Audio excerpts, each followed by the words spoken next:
ეკატერინე ყიფიანი, ექიმი პედიატრი, მედიცინის აკადემიური დოქტორი, კავკასიის საერთაშორისო უნივერსიტეტის კლინიკური უნარჩვევების ცენტრის ხელმძღვანელი, ივანე ბოკერიას სახელობის ჰოსპიტალის პედიატრიული დეპარტამენტის ხელმძღვანელი. მოგესალმებით. დღეს ჩვენ ვისაუბრებთ ძალიან საინტერესო საკითხზე, რომელიც ეხება ვაქცინაციას. ის თუ რატომ არის ის ძალიან მნიშვნელოვანი, შევძლებდით თუ არა დღემდე მოსვლას, რომ არ არსებობდეს ვაქცინაცია, რა რისკი და სარგებელი არსებობს, კითხვა, რომელიც ყოველთვის ნებისმიერ მშობელს აქვს. რამდენად უსაფრთხოა ვაქცინები, რამდენად განსხვავება ეგრეთ წოდებულ ფასიან და უფასო ვაქცინას შორის, ასევე დავამსხვრევთ რამოდენიმე მითს ძალიან მყარად გავრცელებულს, არა მარტო საქართველოში, არამედ მთელ მსოფლიოში. ერთ-ერთი მათგანი არის კავშირი არსებობს თუ არა ვაქცინაციასა და აუტიზმს შორის. ეს ის საკითხებია, რომელზეც საუბარიც ალბათ ზედმეტი არასდროს არ არის და დღევანდელი ჩვენი ლექციაც სწორედ მას მიეძღვნება. ზოგადად ვაქცინაცია მიჩნეულია როგორც ყველაზე დიდ აღმოჩენად კაცობრიობის ისტორიაში და თამამად შეიძლება ითქვას, რომ არა ვაქცინაცია დღევანდელი მსოფლიო ან არ იქნებოდა, ან ვერ იქნებოდა ისეთი როგორიც არის. ეს ისტორია ძალიან დიდია. პირველი ვაქცინა შექმნა ჯენერმა, ინგლისელმა მეცნიერმა, მაშინ როდესაც ყვავილის ეპიდემია მძვინვარებდა, რომელმაც მე-20 საუკუნეში 20-დან 50 მილიონამდე ადამიანის სიცოცხლე შეიწირა. საკვირდებოდა და შენიშნა, რომ ფერმერები, რომლებიც უვლიდნენ საქონელს და რომელსაც მსუბუქად გადაედოთ ეს ინფექცია ყვავილი ცხოველებისგან, ისინი უკვე შემდეგ ამ დაავადებით აღარ ავადდებოდნენ. სწორედ ეს იყო საფუძველი იმისა, რომ შექმნილიყო პირველი ვაქცინა, რაც ხსნის თუ რა არის ზოგადად ვაქცინა. ეს არის მარტივად და მიღება რაღაც გარკვეული უცხოსი ჩვენი ორგანიზმისთვის, რომელიც არამც არ გამოიწვევს დაავადებას, უბრალოდ ჩვენს ორგანიზმს ეუბნება, რომ გამოიმუშაოს იმუნიტეტი, რაც გულისხმობს იმას, რომ მას უკვე შემდგომ ეს დაავადება არ უნდა დაემართოს. აქედან გამომდინარეობს ტერმინიც ვაქცინაც, რომელიც ლათინური სიტყვიდან მოდის და სწორედ ძროხასთან არის დაკავშირებული. რამდენად გვჭირდება ვაქცინა და რამდენად არის ის უსაფრთხო? ეს არის ასევე ძალიან აქტუალური კითხვა. ვაქცინაცია და ზოგადად აცრები დღეს მთელ მსოფლიოში დგას ყველაზე უსაფრთხო მედიკამენტებს შორის.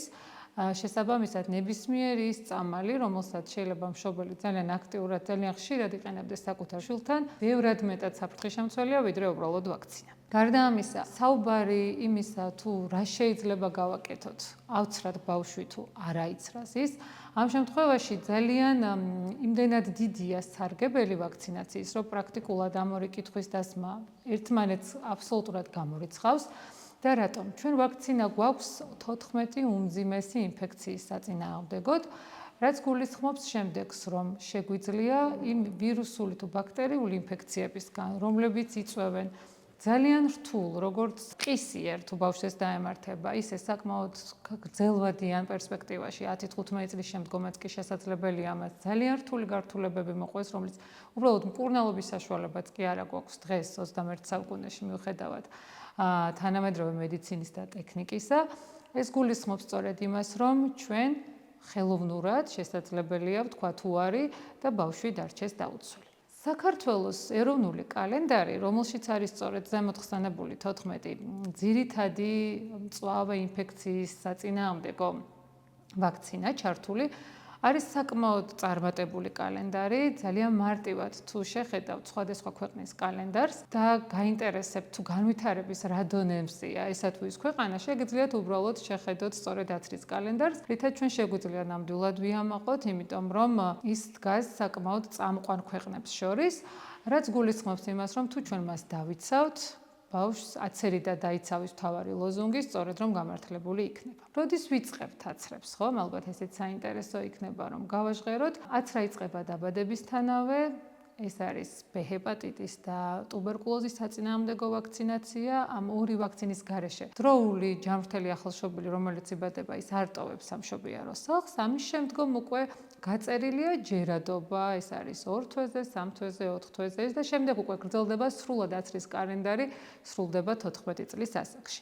რატომ არის მნიშვნელოვანი, რომ მშობელი მიყვეს სწორედ ამ ჯერადობას და ესათვის რევაქცინაციები, რომელიც განსაკუთრებით ყველაზე აქტიურად და ინტენსიურად წლამდე ასაკის ბავშვებს ჭირდება, იქნას დაცული. ძალიან დიდი მნიშვნელობა აქვს გამომდინარე იქედან, რომ იმუნურ სისტემას იმისათვის, რომ ჩვენ მივიღოთ სწორი იმუნური პასუხი, რაც გულისხმობს იმას, რომ ორგანიზმს შეეძლოს ანტისხეულების გამომუშავება ამა თუ იმ მძიმე ინფექციის საწინააღმდეგოდ, სწორედ აი ამ გარკვეული ინტერვალის განმავლობაში სჭირდება დამატებითი დოზის მიღება, რომელიც ჩვენ მოგცემს რეალურად იმ შედეგს, რისთვისაც ზოგადად ვატარებთ ვაქცინაციას. მეორე და ასევე მნიშვნელოვანი კითხვა არის, რამდენად შესაძლებელია, რომ ვაცრის შედეგად ბავშვს დაემართოს ესა თუ ის დაავადება. ამის საპასუხოდ მარტივად შეიძლება გავუმარტოთ, რომ ვაქცინების რამოდენიმე სახე არსებობს, არის ცოცხალი ვაქცინა, არის ინაქტივირებული ან მკვდარი ვაქცინა, არსებობს კომბინირებული ვაქცინა, ასევე არსებობს ეგრეთ წოდებული ფრაგმენტული ვაქცინა, რომელიც შექმნილია ვირუსის ნაწილაკის მიმგვანებით, ანუ არანაირი კავშირი მას უშუალო გამომწვევ დაავადებასთან არ აქვს. მაგალითად, ესეთია სწორედ B ჰეპატიტის საწინააღმდეგო ვაქცინა. თავისი არსით აბსოლუტურად გამორიცხავს, რომ ბავშვს შეიძლება აცრის შედეგად დაემართოს დაავადება. ცოცხალი ვაქცინის შემთხვევაში შესაძლებელია უბრალოდ ძალიან მსუბუქი სიმპტომების გამოვლენა, როგორც არის მაგალითად ერთეული გამონაყარი, ან ტემპერატურული რეაქცია, როგორც მახასიათებელი ვთქვათ ამა თუ იმ დაავადების, მაგრამ არც ერთ შემთხვევაში არც ერთი დაავადება აცრის შედეგად ბავშვს არ დაემართება. მეორე და ასევე ძალიან აქტუალური საკითხი აცრებთან მიმართებაში ასევე არის როდის სჯობს რო აიცრას ბავშვი და რა არის აცრის გადავადების ჩვენება. ეს საკითხი ძალიან მნიშვნელოვანია. ზემოთ ვახსენეთ ჩვენ რამდენად დაცული უნდა იყოს რევაქცინაციების პერიოდი 1-სა და მეორე, მესამე დოზას და ასე შემდეგ. შესაბამისად, ძალიან ხშირად საქმე გვაქვს აბსოლუტურად არასწორად ვაქცინაციის გადავადებასთან ან გადადებასთან. რიგი მიზეზების გამო, რომელიც რეალურად ჭეშმარიტებასთან ძალიან აცდენილია. ყველაზე ბანალური მიზეზი, რის გამოც ვაქცინის გადადება ხდება, ეს არის ავადმყოფობა ბავშვის. ისეთი მსუბუქი, როგორც არის მაგალითად რინორია, ხო, აი ცხვირიდან გამონადენი, რომელიც მაგალითად ზამთრის პერიოდში აბსოლუტურად შესაძლებელია სკოლამდელი ასაკის ბავშვს ჰქონდეს ძალიან ხანგრძლივად. ის არ წარმოადგენს აცრის გადავადების ჩვენებას, ისევე როგორც ყველა. ისევე როგორც მაგალითად დიარეა, მშობლები ასევე ძალიან ღელავენ ხოლმე, რომ ბავშვს აქვს რაღაცა ასე თუ ის ალერგიული დაავადება, ატოპიური დერმატიტი თუ ასე შემდეგ. ასევე ძალიან უცნაურია, მაგრამ ეგრეთ წოდებული მითია, რომ ზაფხულის პერიოდში არ უნდა მოხდეს ბავშვის აცრა. რეალურად ყველა ეს ზემოთ ჩამონათვალიდან, ალბათ შორს წაგვიყვანს, იმიტომ რომ ძალიან ბევრია ესეთი ცრუ მიზეზები ვაქცინის გადავადების.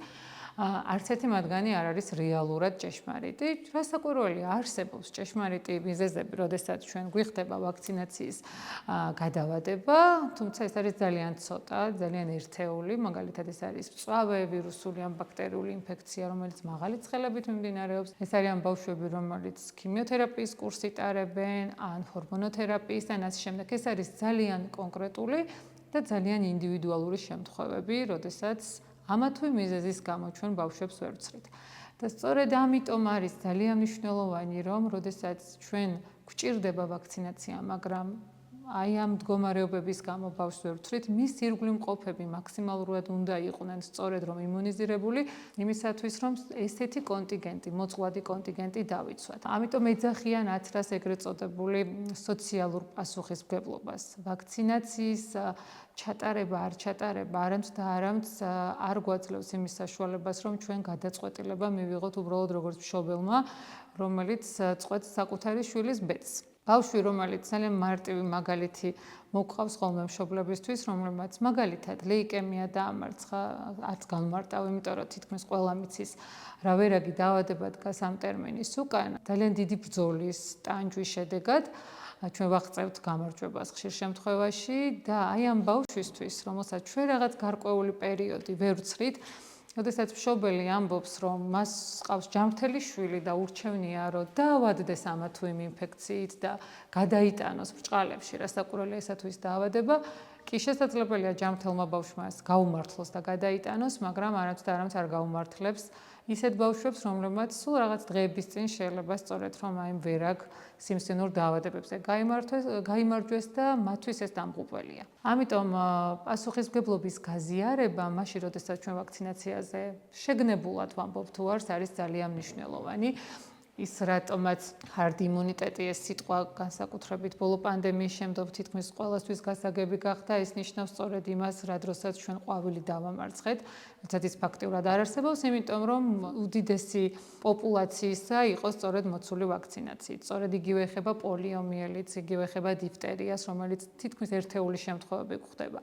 თუ ჩვენ წარმატებით მივყვებით ვაქცინაციას ამ შემთხვევაში იგივენაირ წარმატებით, როგორც ზემოთ ჩამოთვლილი ინფექციები, შესაძლებელია დავამარცხოთ წითელა, დავამარცხოთ წითურა, რომელიც პერიოდულად ისევ აფეთქებებს გვაძლევს და სამწუხაროდ საკმაოდ დიდი პროცენტი აქვს მაგ სიკვდილობის. ასევე მნიშვნელოვანი საკითხი, რომელიც შეიძლება რომ საინტერესო იყოს, ეს არის თითქოს ძალიან ბევრჯერ გაჟღერებული, მაგრამ მაინც არა მხოლოდ საქართველოში, მთელ მსოფლიოში დღემდე აქტუალური თემა, კავშირი არსებობს თუ არა ვაქცინაციასა და აუტისტური სპექტრის აშლილობას შორის. მიუხედავად იმისა, რომ წლები გავიდა, ათეული წლები გავიდა ამ ფაქტიდან, როდესაც პირველად ეს საკითხი გაჟღერდა, ჟურნალ Lancet-ში დაბეჭდილი შეკვეთილი სტატია, ეს დადასტურებულად შეკვეთილი, რომელიც შემდგომ მოინათლა როგორც ყველაზე დიდი სამედიცინო აფიორა, დაიბეჭდა სტატია, რომ თითქოს არსებობს კავშირი წითელას ვაქცინაციასა და აუტიზმს შორის. მიუხედავად იმისა, რომ ოფიციალურად ეს სტატია გაწვეული იქნა, ეს ადამიანი პერსონა ნონ გრატად გამოცხადდა და ასე შემდეგ, მაინც საზოგადოებაში ეს აზრი დომინირებს. თუმცა პირდაპირ შეგვიძლია ვთქვათ, რომ უამრავი კვლევა ჩატარდა და არანაირი კავშირი არ აღმოჩნდა აუტისტურ სპექტრსა და ვაქცინაციას შორის. ყველაზე მეტი ჩარევა ბავშვის შემთხვევაში არის ვაქცინაციის კუთხით არის პირველი წლის განმავლობაში, შესაბამისად არც ერთი ამ დოზით არანაირი მედიკამენტის მიღება არ ხდება, ესე რომ ვთქვათ, თუ მედიკამენტად განვიხილავთ უტრირებულად, რა თქმა უნდა, ვაქცინას, შესაბამისად ჩვენ აი ამ სპექტრის მქონე ბავშვებში პირველ ნიშნებს გამოვავლენთ ხოლმე სწორედ უკვე 1 წლის ბოლოს დაახლოებით წლინახევრის ასაკიდან უკვე დიაგნოსტირება შეგვიძლია. შესაბამისად, მაინც ცდილობს რომ მშობელი რაღაცებს დაუკავშიროს. თუმცა ამის გასანელებლად, ესე რომ ვთქვათ, შემიძლია გითხრათ, ჩატარდა საკმაოდ ხანგრძლივი კვლევა ამერიკის შეერთებულ შტატებში, როდესაც მშობლებმა, რომლებმაც პირველ შვილთან მიმართებაში, რომელთაც დაუდგინდათ დიაგნოზი აუტისტური სპექტრის აშლილობა, მათ უარი თქვეს შემდგომი შვილების ვაქცინაციაზე და დედმამის შვილების შემთხვევაში აუტისტური სპექტრის გამოვლენა 50%-ზე მეტი მაღალი აღმოჩნდა. შესაბამისად აუცხრელი ბავშვები იყვნენ, სწორედ ისინი, რომელთაც ორმაგი რისკი ჰქონდათ აი ამ სპექტრის და სხვადასხვა განვითარების შეფერხებების. ბევრი მსგავსი მაგალითი შეიძლება მოგვიყვანოთ, რომელიც აბსოლუტურად გამორიცხავს ამ ურთიერთკავშირს. და ბოლოს, როდესაც დგება საკითხი და თუ მშობელმა მიიღო მაინც გადაწყვეტილება, რომ აცრას ბავშვი, აქ მეორე დილემის წინაშე დგება, ეს არის ფასიანი თუ უფასო ვაქცინა და ძალიან მოკლედ შეგვიძლია რომ ამ თემასაც შევეხოთ, არ არსებობს უფასო ვაქცინა, უფასოს ვეძახით, იმიტომ რომ სახელმწიფო იხდის ამ თანხას და არ იხდის მშობელი. ეს იმას ნიშნავს, რომ ის ხარისხიანია, ეს ნიშნავს იმას, რომ ნებისმიერი ვაქცინა, რომელიც არის ლიცენზირებული ჯანდაცვის მსოფლიო ორგანიზაციის მიერ, არანაირი მნიშვნელობა არ აქვს ის აზიურ თუ ევროპულ ქვეყნებშია ნაწარმოები, ის სწორედ იმ საქმეს ემსახურება, რისთვისაც ჩვენ მას ვიყენებთ, შესაბამისად, დამატებითი თანხების მოძიება, მშობლების გულის წყვეტა, რომ იქნებდა მას არ აქვს საშუალება, რომ კომერციული, ან ეგრეთ წოდებული ფასიანი ვაქცინა შეიძინოს, თავისუფლად შეიძლება ეს ორი ვაქცინა განხილული იყოს როგორც ერთი და იგივე. და რეკომენდაცია მთავარი, რითაც ალბათ დავასრულებთ დღევანდელ საუბარს ვაქცინებთან მიმართებაში, ერთი რომ არ არსებობს უკეთესი დაცვა ვიდრე ვაქცინა. მეორე, არ არსებობს უფრო მეტი უსაფრთხო და სანდოობა პრეპარატის, ვიდრე არსებობს ვაქცინა. და მესამე და უმნიშვნელოვანესი, თუ ჩვენ გვინდა რომ გქონდეს დაცული ჯანსაღი თაობა, ეს იმას ნიშნავს, რომ ეს პასუხისმგებლობა პირველ რიგში მშობლებმა უნდა გავიზიაროთ, ამიტომ აცერით და დაიცავით თქვენი შვილები.